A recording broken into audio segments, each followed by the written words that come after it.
As Ted Hughes said in his poem Pike, stilled legendary depth, it was as deep as England. It held Pike too immense to stir, so immense and old that past nightfall I dared not cast.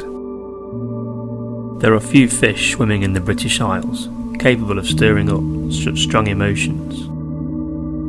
The pike is often referred to as a freshwater shark due to its set of large, razor-sharp teeth and its aggressive nature. An opportunistic carnivore, the pike will sit, camouflaged, waiting for its prey.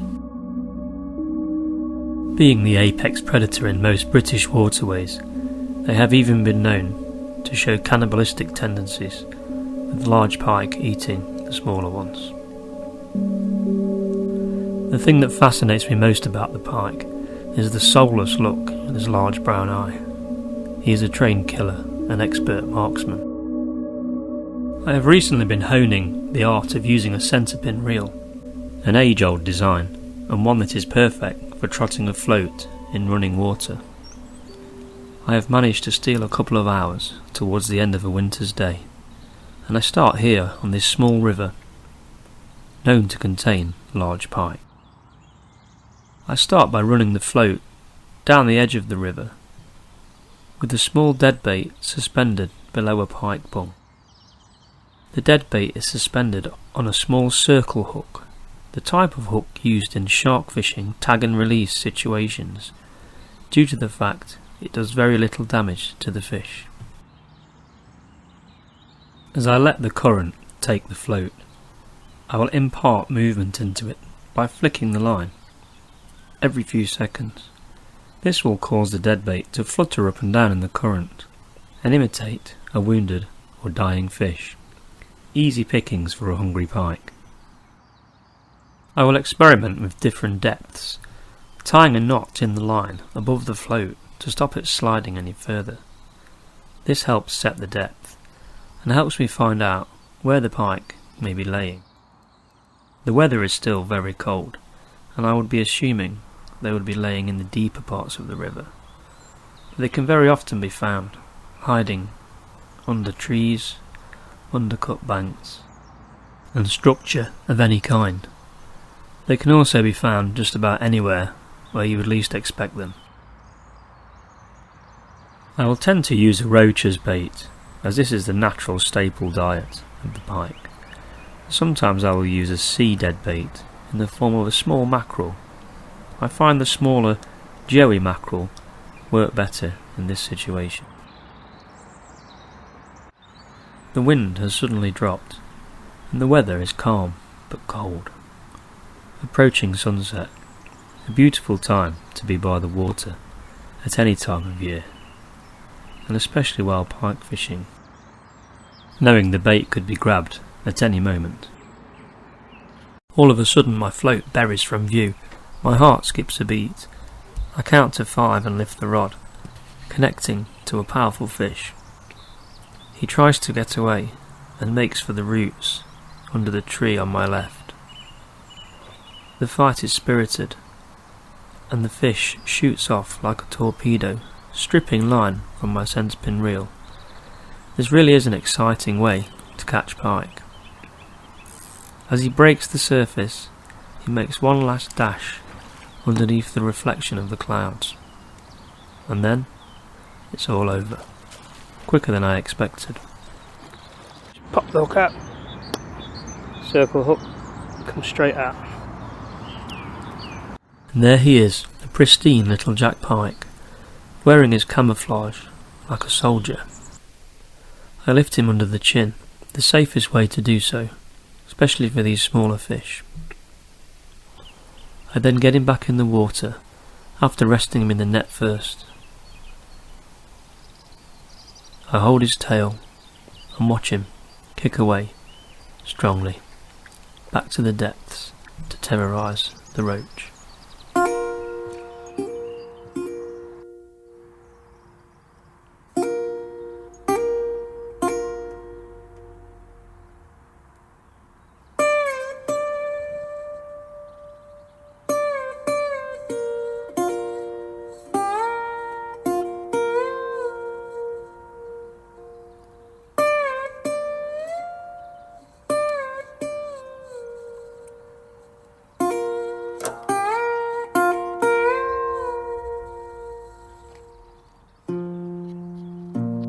I move to a new spot and fish on for another half an hour as the sun starts to fall below the horizon. A great time to be by the water, and the best time of the day in my opinion. I cast the bait over all the likely looking areas, but it's all gone very quiet. It seems the river doesn't want to give up any of its real monsters this evening. I'm happy though, and I'm happy with my little pike. I'm always content just to be by the river. I'm going to come back tomorrow, just for a couple of hours. The weather looks good, and it's whetted my appetite. And on the short journey back home, I am treated to a wonderful red sky.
And then I happen upon this spectacle of nature.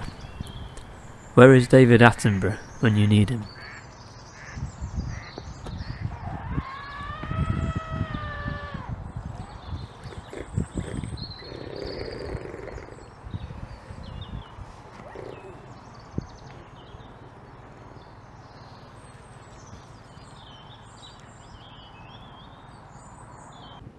After a beautiful, sunny start to the day, the wind started to pick up and the clouds rolled in. This was great news for the pike fishing, as pike fishing is often better in overcast weather. I decided to move to the same spot as I fished yesterday evening, as this spot seemed deeper and the flow slower, the perfect place to hide a predator.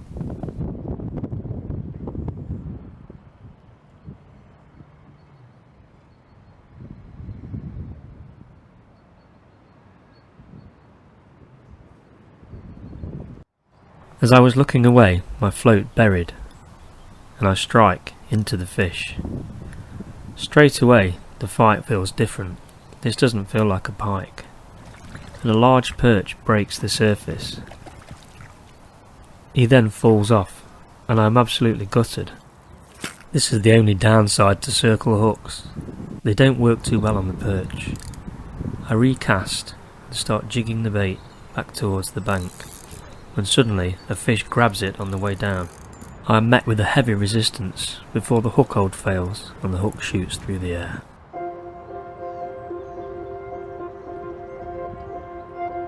I decide to move to a new spot upriver, on the edge of the forest, and I find a nice looking tree to present my bait underneath. This really does look like the perfect spot to hide an ambush predator. The river suddenly changes depth from shallow, forming a deep hole, directly under the tree. I'm full of anticipation as I twitch my bait towards the hole. I feel a sharp tap on the line, but the float doesn't seem to move. And then another one. Maybe a shy pike is playing with the bait. The float then starts to lift and starts to wobble. This doesn't seem like a typical run from a pike. I decide to wait a few seconds and then strike. As I lift the rod, I am met with a solid resistance, and at this exact moment the wind blows my camera over. I manage to switch it back on again, and catch the end of the fight. This feels like a good pike. The line somehow manages to get tangled around the seat of the reel, and I quickly have to sort it out. The fish is now tiring and it comes up to the surface. It's not a monster, but it's a definite improvement on yesterday's fish. I slowly coax him over the net. Please don't fall off now. And he's in.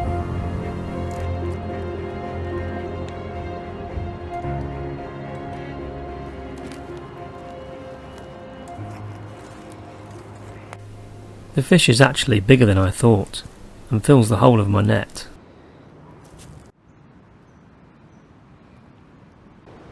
I quickly pop the hook out, which comes out extremely easily, and leaves no mark. You will notice the dorsal fin of this fish appears chewed. This is most likely an otter taking a bite out of the poor thing. She refuses to open her mouth for the tooth shot. Let's get her back.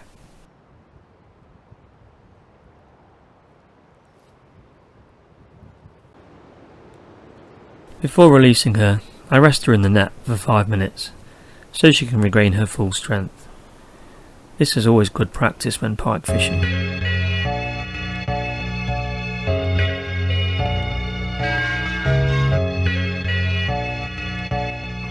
I try a few casts in a new spot, and to my amazement, a pike grabs the bait the second it hits the water, literally. He tries to make for the weed bed in the middle of the river and nearly gets stuck. This really is an exciting fight on a centerpin reel. The fish just will not give up, and I can feel every movement through the reel.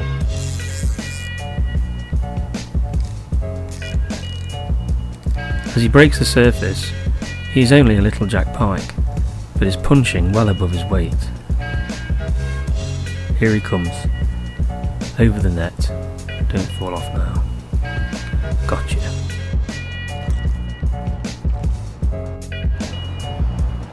Again, circle hook.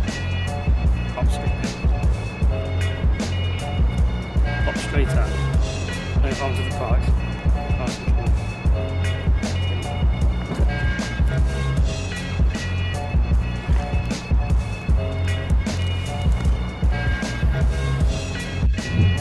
And then, for the unexpected highlight of my day, a kingfisher shoots straight down the middle of the river, a flash of electric blue. He makes a weird, chirping noise at my float on the way through, as if to say hello. Not something you see every day.